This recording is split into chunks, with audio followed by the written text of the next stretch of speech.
And we're live with Gentleman's Guide to Gaming. Thank you very much for tuning in, those of you who are here. Why have I left the light on? Oh, it's making my head glow like I'm made of a light bulb. Let me just fix that. I'm sure it will change absolutely nothing. There we go. No, absolutely no change whatsoever. But it doesn't matter. It doesn't matter. Hello and welcome. Thank you for tuning in to this episode of the Gentleman's Guide to Gaming. It's been a while, I know. I think I say that at the beginning of pretty much every video. It always feels like it's been a while. I guess because I started on this channel way back when. 2009, I guess, maybe? 2008, 2009? Obviously, a lot of those old videos are no more. I still have that rhythm, that routine that I need to put out a new video every week or every few days, and I still need to kick that because I obviously have far better paid jobs to do. But right now, I am here to talk about Trinity Continuum Aether. If you haven't been familiar with the Trinity Continuum, well, Trinity is a role-playing game first published way back in the late 90s by White Wolf. And was subsequently, you had Aberrant, you had, let's think, there was Adventure. Basically, there was a lot of Aeon, of course, which was renamed as Trinity. And Trinity Continuum, its newest edition, was published by Onyx Path in the last 5 years or so. You've got the Trinity Continuum Core, which is up there. You've got Aberrant, you've got Aeon, unsurprisingly. There's Adventure, Anima, Assassins, and now we have Aether. And Aether is a game I am developing. It's a 19th century based game, 1895. It's a game of steampunk, Martian invasions, vampires, lycanthropes, the kind of thing I like. Playing around with mad and super science, experimenting with your body and the fabric of space and reality around you, unwinding time and events, participating in all kinds of societies and counter-societies, interacting with characters from fiction of the time. This game includes Dracula, Moriarty, Nikola Tesla and Thomas Edison, two actual people. Basically, an awful lot of individuals, not only from fiction, but also from science and the era.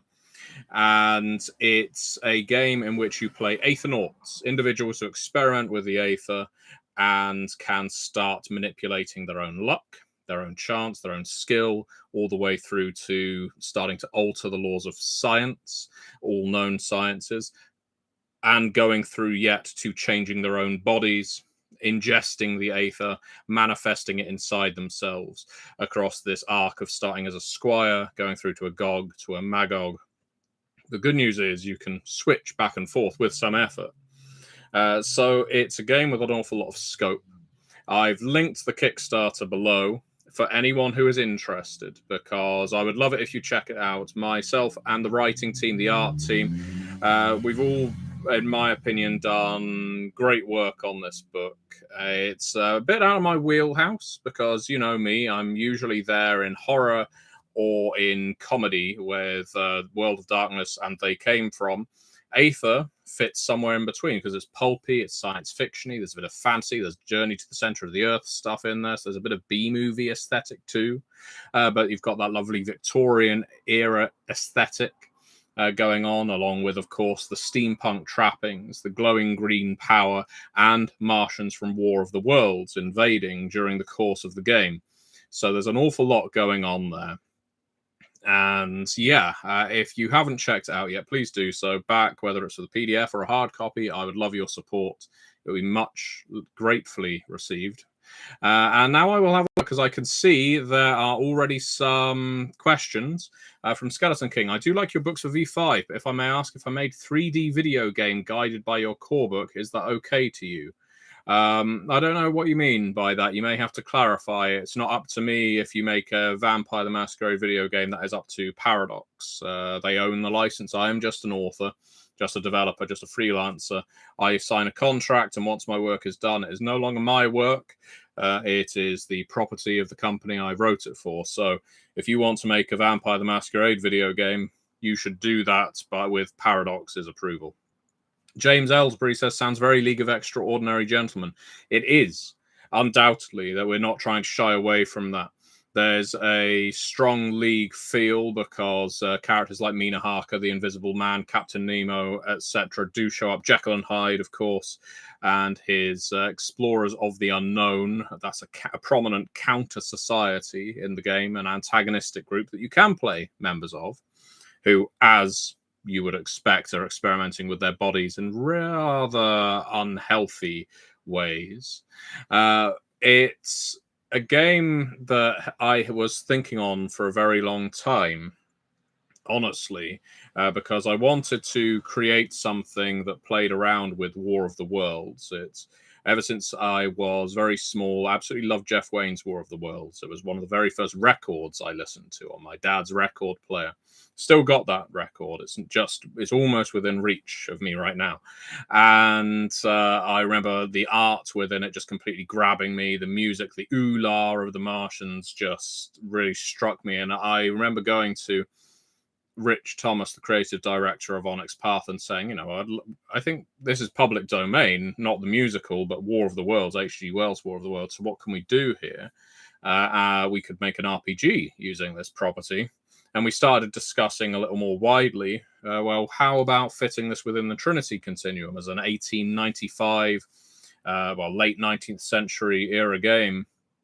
And we could start playing around with other aspects of public domain property, such as Dracula, such as Sherlock Holmes, such as Jekyll and Hyde, and Journey to the Center of the Earth. All of these very popular properties, licenses, IPs, call them what you like, that don't that we're not going to get sued for using, and yet the ideas that are tied to them are so rich. The idea of having player characters that could, I guess, elevate themselves to that level to become characters like those archetypal ones from fiction, using this Aether, using this experimental science, and also Aether gates to allow them to dimension hop and time machine-esque things, again, looking to H.G. Wells, was incredibly appealing to us. And it looks like Skeleton King is asking another question. I think this is still about World of Darkness. If I may, I already had their blessing, and finally I simply needed more skills. However, I made few modeling environments additionally to face animation, but needed more work, but needed your word. I honestly don't think you need my word. And honestly, unusual as this is in a live video, I'm not going to give it because it isn't my property to give. So I'm not going to say, yes, please use my work. And I'm not going to say, no, don't use my work either.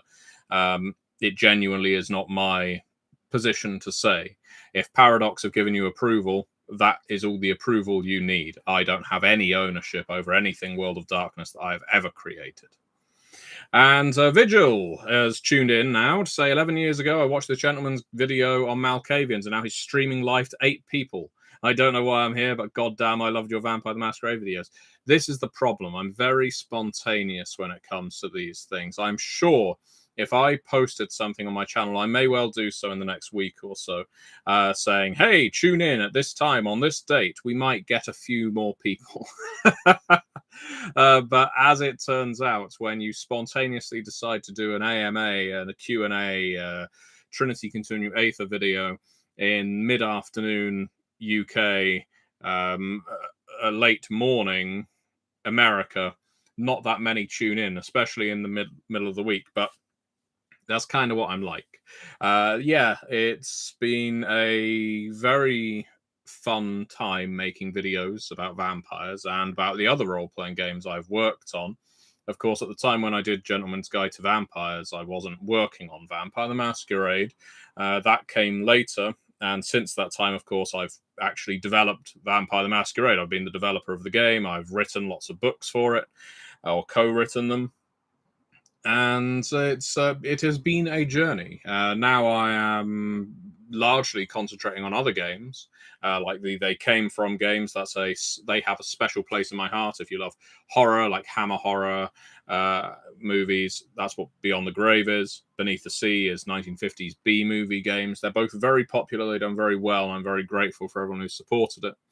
But likewise, Aether, which is the game that's currently on Kickstarter, is a real outpouring of love on my part for some of the fiction that first really drew me into reading. I remember staying at my grandparents, and they had all these Reader's Digest copies of all this public domain fiction.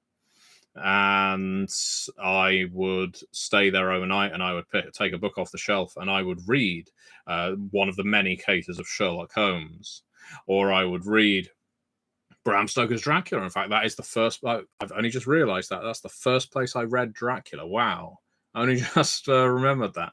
So these characters and events, pieces of fiction, have stuck with me for a very long time, and it's a great feeling of gratification to be able to put them into a role-playing game, one that functions, gives the players agency, and provides an awful lot of story hooks for people who want to run it, story guides in the case of Trinity.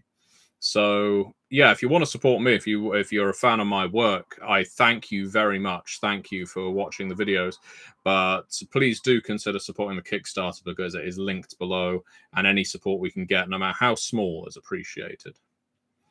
So what else do we have? Ryan the Scar says, greetings. I say greetings back. Taladell says he tunes in and out of the Madness Network randomly, as we all do. Well, I know who you are, Tal, and you would be correct. Meme.thenode says, hey gentlemen, it's me again, the guy with the name you can't pronounce. I think I just got it this time, unless it's Meme.thenode, but I think it was Meme.thenode. Skeleton King says, understandable if I may wish to ask of you this one final question. What do you think of Capuchin, the correct leader of Hecata clan? I think they are a perfectly stable triad of vampires that is leading the Hecata to fresh glories. Given that I don't have a personal opinion on the characters. To be honest, I don't really about any vampire characters at this point. I wrote for V20 True Black Hand. Do I still have it? No, I must have sold that one. That's the Capuchin is the identity of Lazarus, of Japheth as a wraith, of Bizarre. So 3 vampires, effectively, of the Cappadocian clan that go around wearing this Capuchin disguise. And subsequently, in Cults of the Blood Gods of Vampire the Masquerade 5th edition, I've been able to reintroduce the Capuchin as basically the new leader, essentially, or leaders of the Hecata clan. So yeah, it's been fun having a direct influence on V5, basically establishing what is canonical. The power is fun. It's addictive. But yeah, right now my focus is certainly on other games, games like this one, the one I'm talking about right now, Aether. And I tell you what, if you post in the comments, if you post in the chat that you have backed the Kickstarter while this is going on, I will give you a special prize. I'll tell you one secret about Vampire the Masquerade or any of the other games I've worked on. There you go. How about that? So post in the chat below if you happen to back during the course of this Kickstarter. So let's see. Vigil says, I'm going to check out the Kickstarter. I have a lot of nostalgia for your old videos and Masquerade. They remind me of a better time. I hope you're well, the Gentleman Gamer. I am well. Thank you very much. And please, you can call me Matthew. It's all right. Yeah, I am doing well. I mean, I'm older than when I made those videos the first time around. Significantly less hair, probably significantly more weight, and a few more lines around the eyes. But hopefully, with a bit of age comes wisdom. There's certainly videos that I have long since made private or removed because they just don't represent me anymore. But I've kept up the ones that were most popular, the ones I'm still proud of. And yeah, in terms of how I am, I really can't bemoan the fact that I get to make games for a living, whether it's these role-playing games or whether it's my work on Vampire the Masquerade Swan Song, I'm wearing the t-shirt in fact today, or whether it is work on board games, more World of Darkness stuff like Chapters or Heritage. Again, I've done a lot of vampire work over the last decade. It's been a busy old time. And it's a good problem to have, being busy, especially when you're a creator, when you're creatively building games, coming up with new ideas, new intellectual properties, whether it's that they came from, whether it's Aether, as we're talking about now, or whether it's adding to an existing intellectual property such as the World of Darkness. But yeah, in other words, I'm doing all right. And let's see, we also have Meme.the Note says, I got it the first time. Congratulations. Also, you'll be happy to know I have some funds now, unlike last time, so I'll be sending some money your way on the Kickstarter very soon. Good. Good for you. Qualia Redux says, probably too big a question for this stream, but how do you translate a style of fiction into game mechanics? Like, what is your process? That is... that's interesting. I will just quickly answer the person below, Qualia. I haven't forgotten. A Pagan Perspective says, hey there, every time I click into your Kickstarter and it's not taking me to it, just sends me to the front page. I understand Kickstarter's been having a lot of problems recently, so that is a pain. All you need to do is go on Kickstarter and type in Aether or Trinity Continuum Aether. It's in this video title, so a simple copy and paste will do. AETHER. And you will find it. But thank you for pointing that out. So, good question, Qualia. How do I translate a style of fiction into game mechanics? Well, I think the first thing you need to do is one of the most important things in any kind of fiction or any kind of interactive game medium, is you need to gauge things like lethality, threat, what level of suspense, what level of... how important the self-preservation of the character happens to be, for instance, because that is going to be, for me, the greatest thing that you need to translate into gameplay. As an example, in a game like D&D, death is rather arbitrary, and so having something rather abstract like hit points to determine character's survivability is... I mean, it's as good as having it being there or not, because you've always got raise dead spells, resurrection spells. I know obviously different GMs are going to make games more or less lethal than others, but that speaks to a very simplistic view. Whereas a game like Call of Cthulhu doesn't just have a low stack of hit points that never really expands. It also has your sanity, which is a different form of hit points. And so now we're actually able to look at the idea of horror and suspense and dread and mental illness, or again, through a very abstract medium of just having points. But it adds a new range of suspense, terror, anticipation to the game. You then have a game like They Came From, where we designed the health system that as you drop down in levels of health, your character actually gets stronger, because we wanted it to emulate the movies, that when you develop a heroic scar, which is one of the levels, you are now better at a certain thing.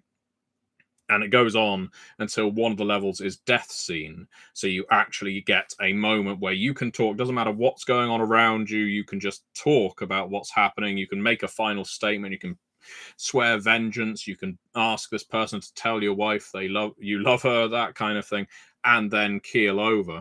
Or you may take an action with your death scene and not speak at all. But again, the point is you're using the system of mortality to evoke a feeling. Now, you can go beyond that into things like skills, attributes, what dice you're rolling, and so on.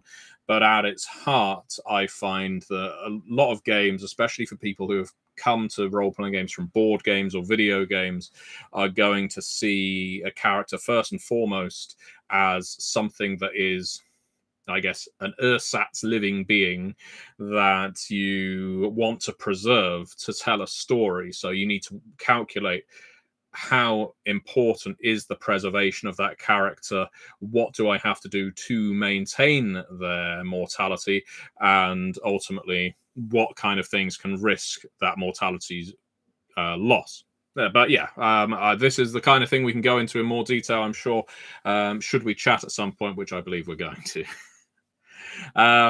Excellent. A Pagan Perspective is backing now, so that means you get one hell of a deal here. You get to ask one question about any of the games I've worked on. Doesn't have to be World of Darkness. I mean, anyone here can ask a question, quite frankly, but you can ask for a secret, something that only I know, and I'll tell you, and I'll try not to be glib. I mean, I probably will be, because if something's protected by NDA, I'm not going to reveal it in a live chat, but still, I will do my best. Tattletale says there's nothing like being level 1 in D&D in 2nd edition and random bear wipe out the party in the first hour. That is a very good point, Tal, because you've got... This mostly comes up in video games like Baldur's Gate, Icewind Dale, and so on, where there's no actual GM, and so death is an arbitrary thing. It's just it's the luck of the dice. There's no fudging of the dice rolls because it's a mechanic, a system. Whereas it really depends on the tone that the GM is going for when you're playing a game like D&D or Aether or any of the other games in the Trinity Continuum. The, I guess, arbitrary lethality of a certain action. As an example, in Aether, there are certain deviations you can take if you want to become a Magog. So a character like Jekyll Hyde, if he isn't a Magog, is fast on the way to becoming one, because he can literally change his body, become a hulking monstrosity over which he has very little control. Dracula is another one. Can shapeshift, can only survive of subsisting off of other people's blood, or maybe Aether. And the process of becoming a Magog can be more or less lethal, carry with it more or less risk, depending on how penalizing the story guide wishes to be, but more accurately, how narrative the story guide wishes to be. Because if you're telling a story, it's the same for World of Darkness, Chronicles of Darkness, any story path game that we make at Onyx Path. Very few story guides want the player's characters to just die without any grand hurrah.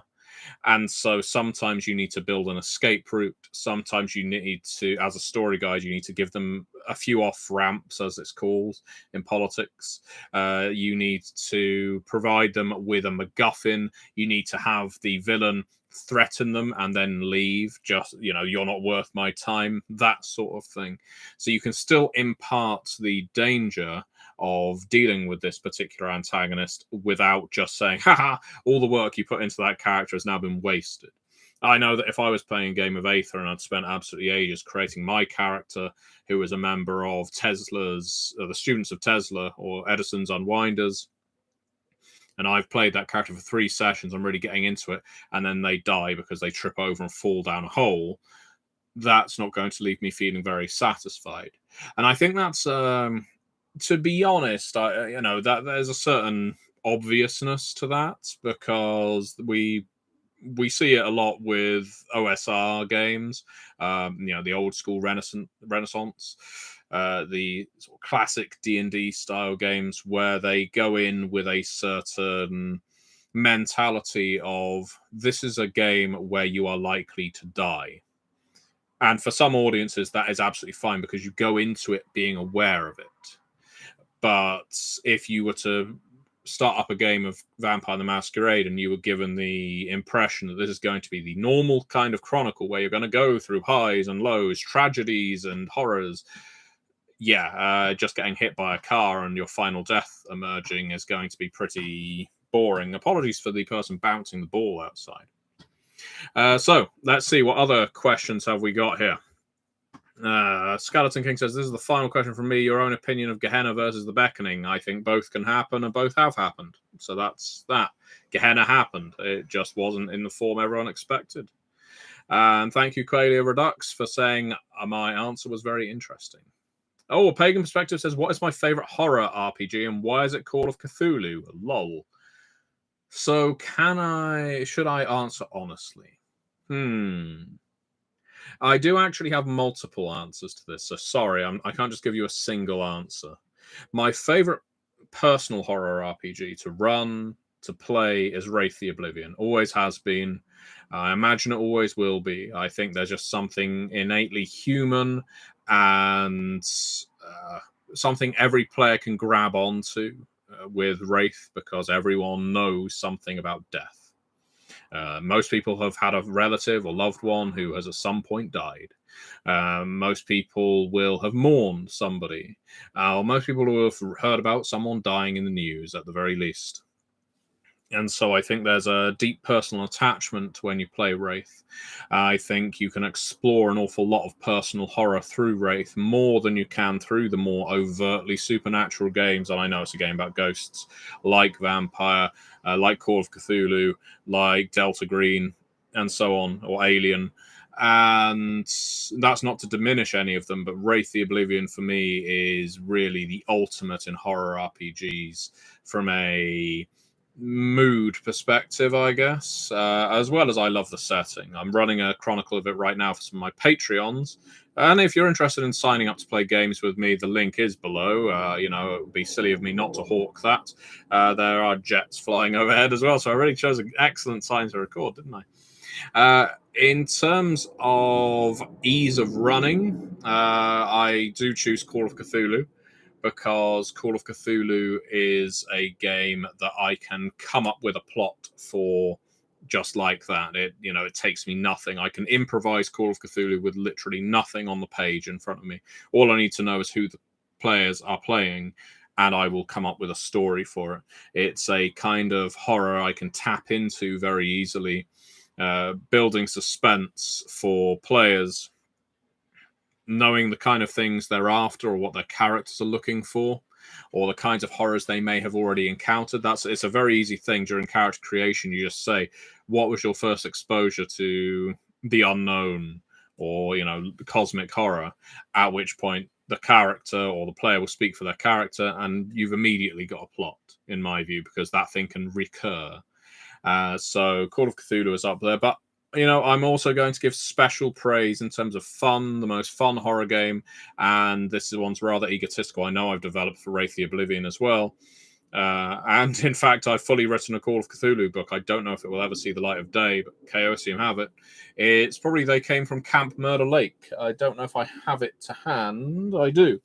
Camp Murder Lake is my slasher game for the They Came From line. It's very sexy, very bloody, very over the top, but it is the quintessential 1980s slasher movie RPG. I think it has just the right amount of suspense, sex, and nonsense to make a game feel like a Friday the 13th sequel, or Hellraiser, or Nightmare on Elm Street, or Halloween, or any of your other favorites from that decade. So yeah, I think Camp Murder Lake, I always enjoy running it. It is always stupid, but it's always great fun, and people can be scared and amused in equal measure.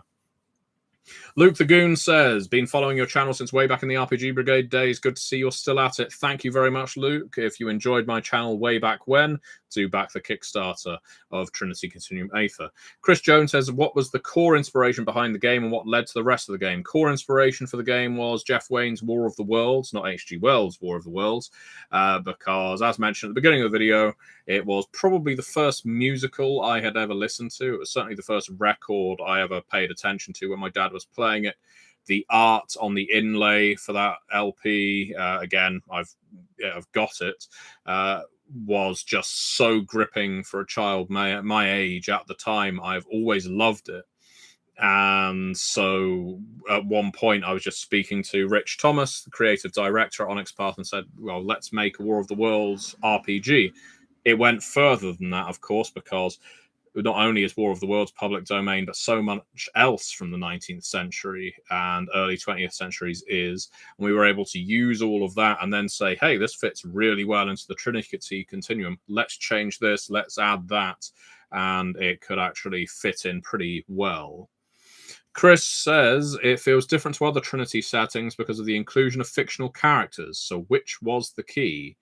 That is also a very good question. It's something I want to let be revealed in the Kickstarter from people reading the manuscript during the course of the Kickstarter, because the big question is, how can these fictional characters exist in a world that is nominally ours? In Adventure, Assassins, The Core, and the rest, they don't go around talking about Dracula being a real person or Jekyll and Hyde being a real scientist. But they do talk about Edison and Tesla being real scientists. So how does that square away with being in the Trinity Continuum? It's a very interesting question. and it is one we actually answer in the manuscript. Now, will it be to everyone's satisfaction? Of course not, because different people are going to want to approach this kind of subject in different ways. I personally love the idea that you could get through an Aether game, jump ahead to adventure, and the things in Aether can still be absolutely valid and in your characters' minds. But, you can have it go another way, which is revealed in the manuscript. So Tal says a lot of people will have an experience that can be interpreted as an encounter with a ghost, including myself. Well, going back to Wraith the Oblivion, a lot of people feel like they've encountered ghosts or something supernatural. Some people believe in UFOs. I can't count myself in any kind of camp like that. I'm someone almost utterly lacking in superstition, but I don't look down on those who do believe or do think that they have encountered such things, or know they've encountered such things. Again, I think it's far more likely, going back to Wraith the Oblivion, that someone will have had a ghostly encounter than a vampiric one in our world. And again, that creates a certain relatability. It doesn't translate for everyone, otherwise Wraith would be the most popular World of Darkness game, which we know it isn't.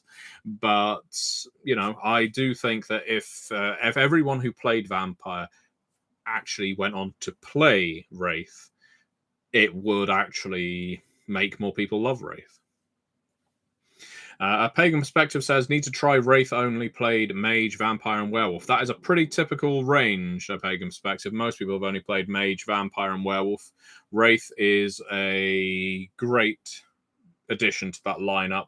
The 20th Anniversary Edition is, in my view, the best 20th Anniversary Edition core book, and I don't just say that because I contributed to it. I also contributed to Changeling 20, and yet Wraith is by far my favorite. Marinan says, so you're still alive. I am still alive, and you know what will help me live even longer? Back the Trinity Continuum Aether Kickstarter, linked below.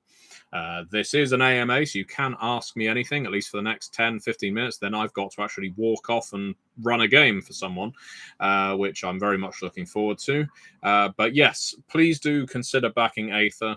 I love doing these streams when I have the opportunity to do so, but what's more, I love it when I see the number of backers on a Kickstarter I'm running go up. So if the link below doesn't work, just go on kickstarter.com, type in Trinity Continuum Aether.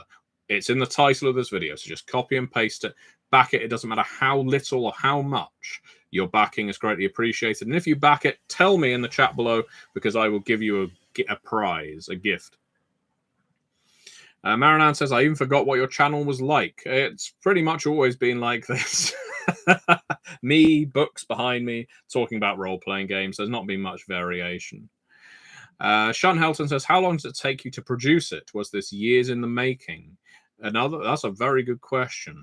When did I produce Aether? Well, I first came up with the idea for it probably about 2 years ago. We probably started working on it about 1.25 years ago. I'm going to actually look it up now, so excuse the tapping, but this will help me work it out.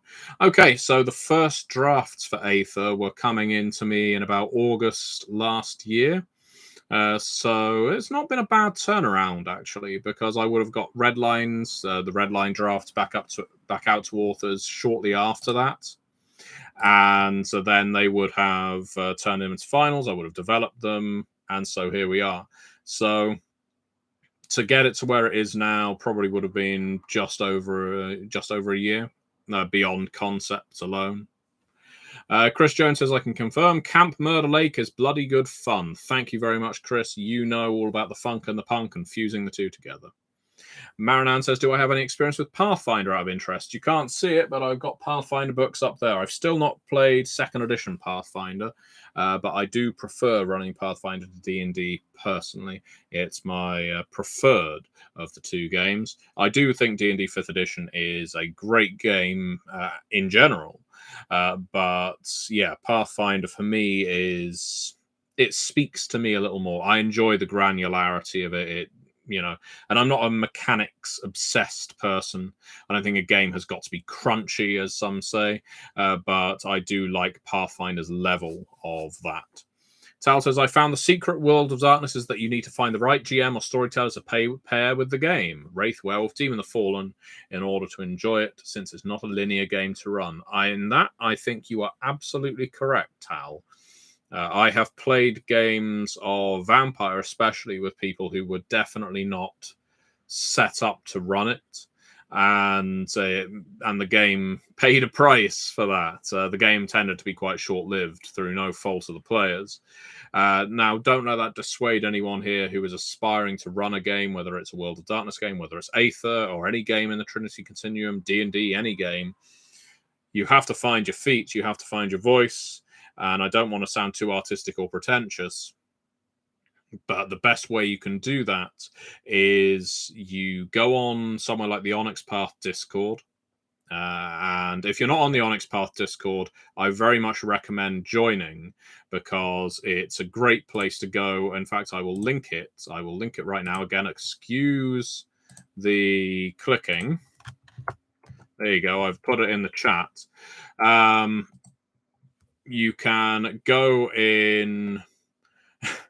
You can go on the Onyx Path Discord, and if you're interested in any of the games Onyx Path put out, like Aether, for instance, or any of the World of Darkness games, you can go in the looking for group area. And what I recommend, and I always recommend this, is if you're a new GM, you say, I'd like to run Trinity Continuum Aether. However, this will be my first time doing it, so I would like a group that's comfortable with all of us working through the mechanics together as we go. This is going to be a learning experience for me, but I have some great ideas for the game. Words to that effect. If you use words to that effect, you're not making yourself look bad. You're not making yourself look like an amateur. What you're doing is saying up front, listen, I'm new at this, and as long as I've got your understanding, all of us can learn. And I think what you will find is there's an awful lot of players that feel the same way, that feel a certain nervousness about running or playing a game for the first time. And there's a lot of fun for the first time getting a group together and working through the book together, creating characters together, learning the rules together. That's part of the collaborative experience of role-playing. I don't think it should always just be GM-led. Far from it. I think it should be something where the player learns something and tells the GM, hey, I just found this rule. Do you think we can use it? GM makes a note, or then checks it in the book. That, for me, is a great role-playing experience. So I recommend joining that Discord. And if there's a game you want to play, a game you want to run that you've never done before, go in the looking for group, or go in the individual servers for the respective games and say, I'm really interested in running this, and everything I just said. All right, so what else have we got here? Sean Helton says, sheesh, you work fast. That work ethic is impressive. Well, it isn't just on me. It's the writing team did a brilliant job on Aether, as have the artists. But I do, well, if it's not too arrogant to say, I do work hard. I kind of have to. I mean, writing RPGs isn't the most lucrative field in the world. And yes, I've been blessed with the opportunity to write for video games and board games as well, that do tend to pay a little better. But the fact of the matter is, you've just got to keep working. You do have to always be hustling, always be looking for work. And that means working on a project to a deadline. If you find getting into this industry, if you happen to be a freelance writer, that you just can't stick to deadlines, that you need to work at your own pace, then that's fine. But you're best off self-publishing, using community content, than working for companies. Whereas I am someone who works better to someone else's deadline than working to my own. And what that means is I work for lots of companies, I put out lots of material, and then I hop onto another project because I have to be able to afford to pay my mortgage. I don't really have any choice. If I slow down, I will not be able to pay the bills. So, yeah. Ekaren says, Trinity World of Darkness crossover Novas versus Mages. I think one of the biggest crossover, and we're never going to cross over with World of Darkness, of course, because that isn't our property, but were I to do it, I think Edison's Unwinders in Trinity Continuum Aether would have a lot to share with the Technocratic Union. especially the Syndicate. I think both of them could see very much eye to eye on some of their attitudes towards the misuse of Aether. And, the Sons of Aether Society of Aether in Mage may look askance at what's going on in Trinity Continuum Aether. James Ellsbury says, never really had an opportunity to play World of Darkness. Nearly got into a game in uni, but it fell through. Most of my RPG time has been consumed by a currently 5-year campaign. Well, don't feel bad about that, because a 5-year campaign is a damn good thing to have. Hopefully, it's provided you with a lot of excellent opportunities for roleplay or storytelling, depending on which side of the table you're on. And lots of opportunities for friendship too. 5-year campaign is something to be proud of. I think any time you can make a game last, it hopefully means the game is engaging and the people there are good, and that's something we should all strive for. Cersei Angel says, I love the setting writing. I will back it ASAP. That's what I like to hear, Cersei. If you have backed it, please do post in the chat below, and you can ask me anything. I mean, anyone can ask me anything, as I mentioned before. Absolutely anyone can ask me anything.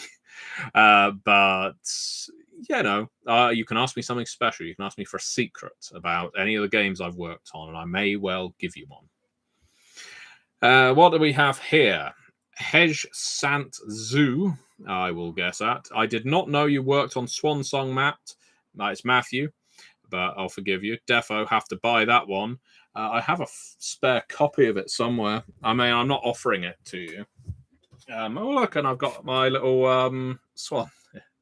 Because I was at the Swan Song launch party in Paris. That was a lot of fun a month or so ago. And it's also where I got my t-shirts, where the video game, where I got my copy of the video game. I've got the record, the LP, the soundtrack and all of that. A very interesting encounter happened to me while I was there. While I was at the launch party, and I knew a lot of the people that worked on the game of the French team. Someone at the bar shouted, "Hey, gentleman gamer!" He was French, as you can tell from the accent. "Fuck you! Go fuck yourself!" And I said, I didn't know who this person was. I was speaking to a lot of English speakers because there were journalists there from NME, Radio Times, and so on. And so I thought, I'll just ignore this person who may have drank too much. And about 30 seconds later, "Gentleman gamer," I said, "Fuck yourself." And he wasn't addressing me as Matthew Dawkins. I was there as Matthew Dawkins, so he obviously knew me from my channel. And I did discover that the majority of the creative team on Swan Song had learned about the clans and, the meta plot through my videos, which was very nice. I wish I'd got commission for it. And I ignored him. He came up to me about 20 minutes after that. I felt this hand clap on my shoulder, and I turned around. It was this guy, and he said, "Did you hear me earlier? I told you to go fuck yourself." And he had this big smile on his face. And I said, "Yeah, why?" "I don't know who you are." And he said, "It is because in England, in English, it is comedy to insult each other." And it was a wonderful moment of cultural comedy breakdown. I wasn't offended. I wasn't upset. But I loved the purity of that moment of why I would get insulted in such a way. And I said, it doesn't really work like that. If you went into a pub and you didn't know someone, or at least they didn't know you, and you shouted, "You cocksucker," or something like that, you'd probably get punched. You wouldn't get someone saying, "Ah, ha, ha." When you know each other, you can go, "Oh, right, you prick." You haven't seen him for a long time. You give him a hug. You don't just shout, "Go fuck yourself," across a crowded bar. So that was one of my experiences at the Swan Song launch party. It was a great launch party, Admittedly, it was sweltering temperature underground in a cellar with no ventilation during a pandemic, but it was still a great launch party. Anyway, what else do we have here? I'm full of anecdotes like that. Tal says, if you love Bloodline Swan Song, you should give the tabletop a shot, see where the inspiration for those games came from. You should indeed. But more importantly, you should back Aether on Kickstarter. This isn't a video, despite my unk, this isn't a video to promote Vampire. Vampire doesn't need the help. Vampire is perfectly popular. If you want a new role-playing game that I've worked on, that I poured a lot into, and the rest of the creative team have, worked wonders with this, please do back our Kickstarter. And again, if the link below does not work, just use the title of this video, Trinity Continuum Aether, on Kickstarter. It will come up straight away with the search bar. Ecoren says, added any new books to those shelves recently? That's a good question. Have I added anything new to the shelves? I mean, a lot of the Delta Green books are pretty new because I'm running it now. There's not much overspill. What you see is largely what I've got. Everything else is board games, some old video games, records, things like that, novels, historical non-fiction, a lot of Russian Revolution and communist era books. And the reason there's not much overspill from this is because I sell books. I give books away pretty regularly. It was a lot easier before postage costs went up so dramatically.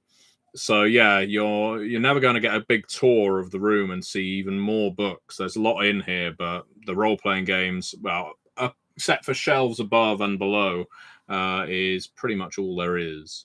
Sean says, I've got to go to France one day now. All joking aside, France, I love France, love Paris. Went to the Louvre, went to the Eiffel Tower, didn't go up it. I know what a tower's like, but I went there, took a photo, did what you do, new profile picture for Facebook.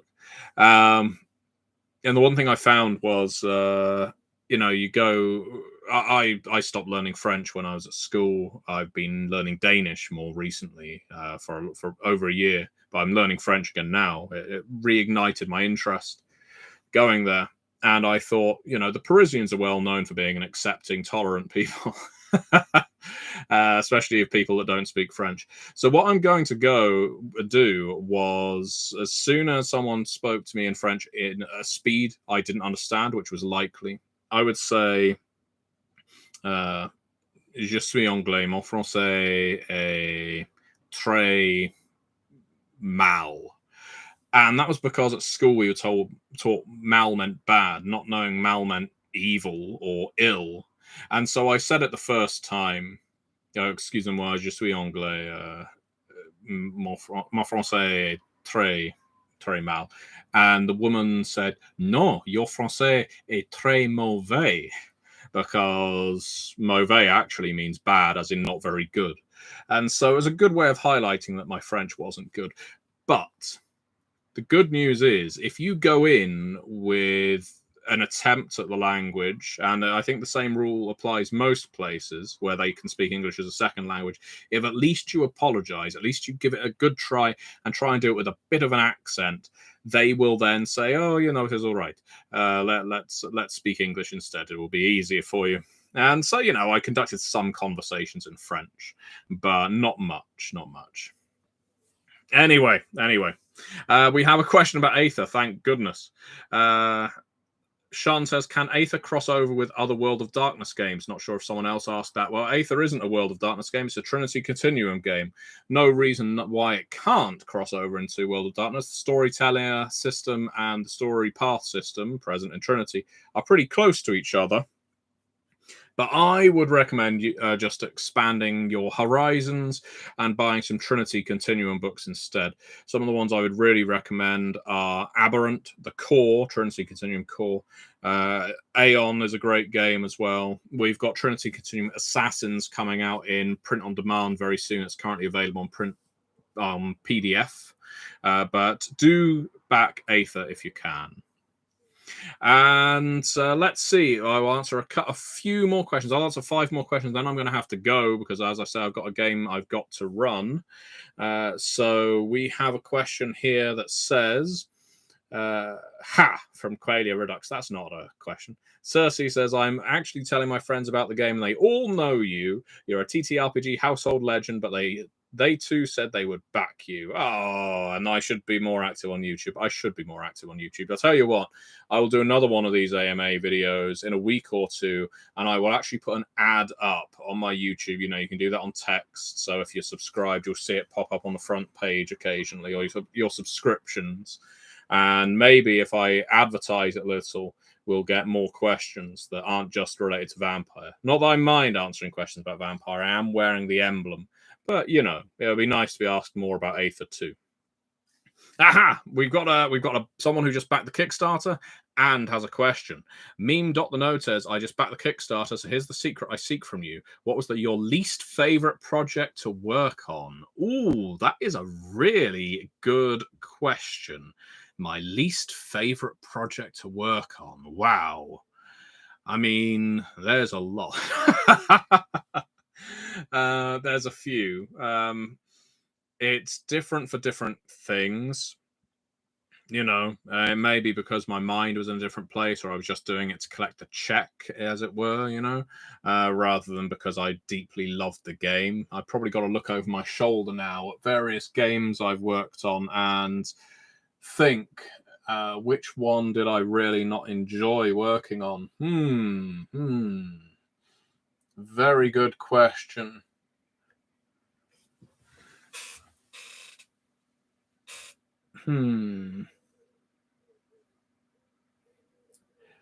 I will tell you.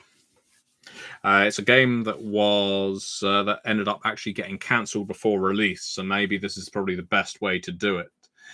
You probably wouldn't have heard of it. It was a small indie game, and it was called Turning the Screw, like the turn of the screw.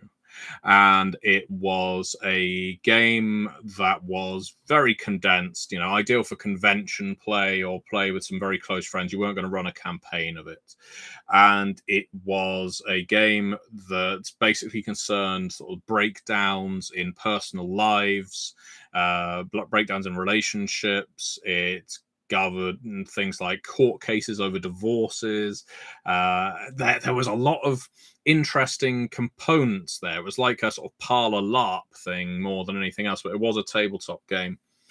And I found the experience of working on it utterly miserable. Because I can work on horror till the cows come home. I can work on mundane stuff till the cows come home. But there was definitely a feeling like half the creative team were coming into this with a definite agenda that I disliked early on. They were inserting some politics into the game that I certainly don't agree with. And you know me, I'm a soft lefty, centrist lefty, probably more lefty than centrist, let's be honest. And I was deeply uncomfortable with the process. I did my work on it, and I then asked for my name to be taken off of it. I've only done that twice, and that was one of those times. And as it happened, the game never saw the light of day because I think the developer ran off with the funds. I don't think I got paid for it either. So there you go. There's your question, and hopefully no one will be offended because no one's heard of the damn game.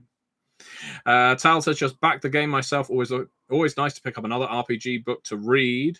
Well, Tal, good news is if you have backed the Kickstarter, you will be able to access the entire manuscript before the game comes out. So you'll be able to check on the Kickstarter updates and see when when each chapter comes out. You'll be able to read it in manuscript form. What's good about that is if it turns out the game isn't for you, you can cancel your pledge. You know, I don't want you to, but if you want to, you can. Alternatively, it can actually allow you to run the game without the book in hand. So Sean says, more Aether videos coming then? I think so. I think we can do more videos. Chris says, what's your favorite faction in Aether and why? Good question, Chris. My favorite faction in Aether... So there's societies and there's counter societies, and I'm always drawn to the bad guys. I mean, they don't see themselves as the bad guys necessarily, but they do sometimes see themselves as a counter to society or the way it's set up right now. I'm a big fan of the Caesar Consortium. partly because of its name, partly because it's Moriarty's group in this game.